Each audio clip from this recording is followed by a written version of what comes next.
Hello and welcome back to Dr. Logic Awkwardly Does Logic and has failed 5 times now to come up with a nice summing up statement of what we're going to do in this video. What I would like to do, if I can get through it this time, is a bit of summing up where we're at with propositional logic. So I started off quite some time ago now, motivating reasons why the syllogistic isn't sufficient to adequately capture a lot of logical types of arguments that we would like to be able to represent in a formal system. So we looked at the shortcomings of the syllogistic and used that as a way of motivating the introduction of the propositional connectives and this new approach to logic that looks at entire sentences as basic elements rather than terms. So we defined language, I gave you a semantics, and we have a proof theory. And in the last 10, 12 videos or so, we've looked specifically at the relationship between the proof theory and the semantics. So what we've shown is that every single proof that we can prove in the propositional system is going to result in a valid argument. So if all of the premises are true, then the conclusion must also be true. Now, whether these arguments are sound, i.e. they have true premises, is something that logic isn't going to be able to tell us. This is something where you actually have to leave the comfort of your own kitchen and go out into the world and find out what things are true or false. So logic can't help you with that. Sorry. But there's another question that we can ask, which is, what about the other way around? Is it the case that for any valid argument that you have, you could actually derive from the premises the conclusion in our proof theory? So, there's many questions as to whether you would want to always do this or what the point of giving these proofs are. I'm not going to talk about that. The question just is, can you go the other way around? So what we've shown when we prove the soundness of the system is it the case that everything that we can prove is a good argument? The question in the other direction, is it the case that every good argument, every valid argument we could prove in propositional logic?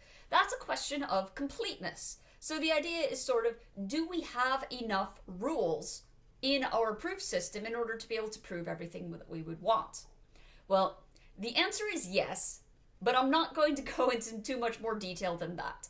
So you can actually give a formal proof of this in just exactly the same way that we've given formal proofs of soundness, but this is going to be something that will probably not come up in these videos for quite some time. Trust me, when it does, I'll put an addition to the comments on this video so that you know how many videos to jump ahead if you actually want to get the proof of the completeness of propositional logic.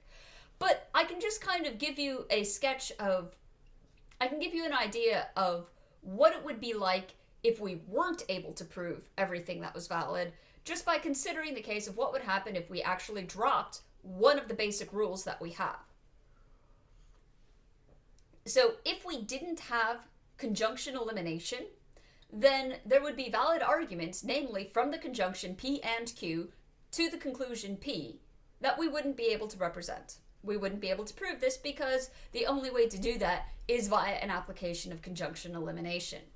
So the fact that we have introduction and elimination rules for each of our basic connectives should hopefully kind of put you in a position where you will believe me that if I tell you that this means we have everything that we need in order to prove every valid argument.